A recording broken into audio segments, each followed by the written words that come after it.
It was June 25, 1941, when President Roosevelt issued an executive order allowing African Americans to join the United States Marine Corps. What these brave recruits didn't know was that they'd be going to a segregated boot camp called Montford Point near Jacksonville, North Carolina. 20,000 plus Negroes went through Montford Point, a segregated boot camp. Archie Robinson from Louisiana was one of them.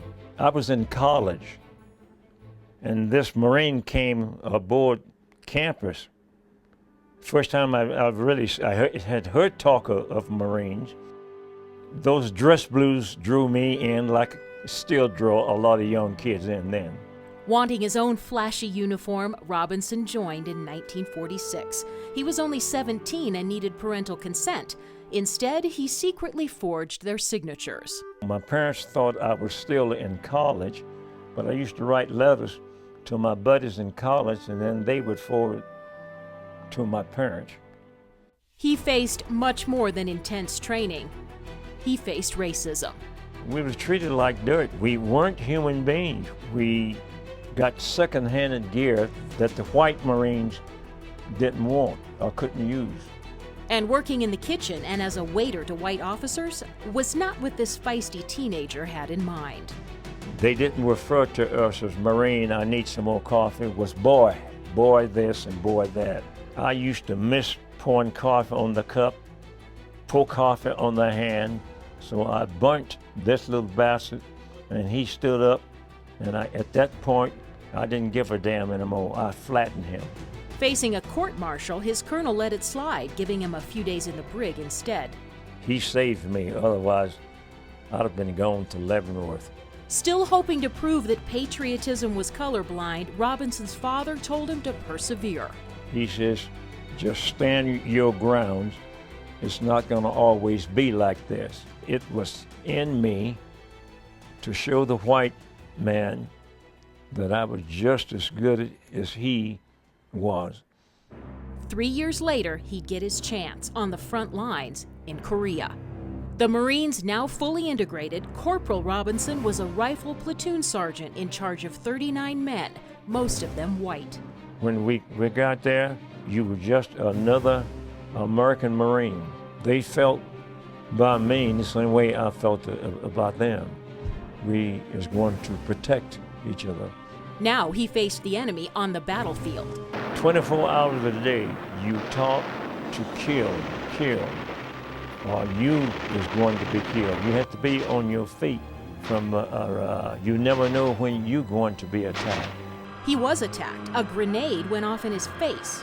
He still has shrapnel in his nose today. When I go through the airport, it sets it off. But that was just the beginning. During intense shelling in another battle, Robinson was hit again. That was my birthday.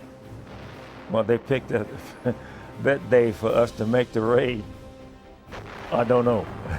I remember when I first got shot, but it was just a clean wound.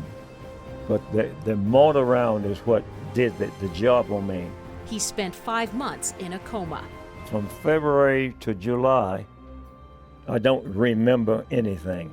He earned 2 Purple Hearts for those near-death encounters, something he's not particularly proud of. I call it the dumb medal. When the enemy outsmarts you, you're dumb. And there would be more battles ahead, as Robinson went on to serve 2 tours in Vietnam. 680-100. Now promoted to Sergeant Major, Robinson came face-to-face with the enemy when he was unarmed. I didn't have my weapon with me because I would have shot him. But we were so close, I reached and I grabbed his rifle and jerked it out of his hand and beat him to death with his rifle. He reacted exactly as he'd been trained in boot camp. In the end, earning him a Bronze and a Silver Star, the 3rd highest award for combat valor. And in 2012, he received the nation's highest civilian honor, the Congressional Gold Medal, awarded to all surviving Marines from Montford Point.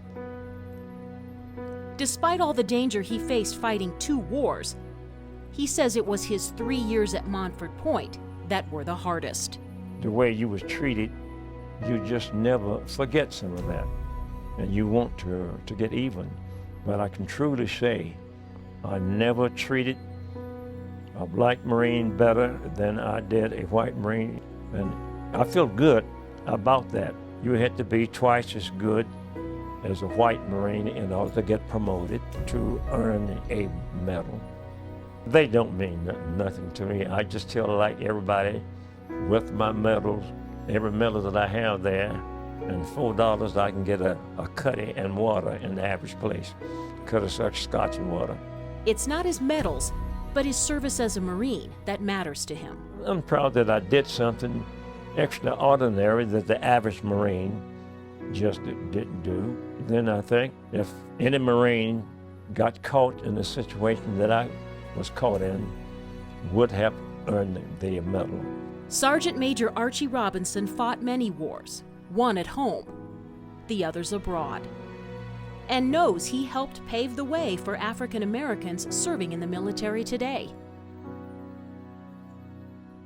We are a band of brothers and sisters. We cared about each other. After a 30-year career in active duty, he and his wife moved to Colorado. Still restless to serve, he went on to become the only instructor of the Marine Corps Junior ROTC program in the state at Adams City High School in Commerce City. For 16 years, he inspired young people to choose the military as a career. I really felt good about it. Now 85 years old, he's settled in Westminster. And he still fits in his dashing dress blues, proud to be a United States Marine.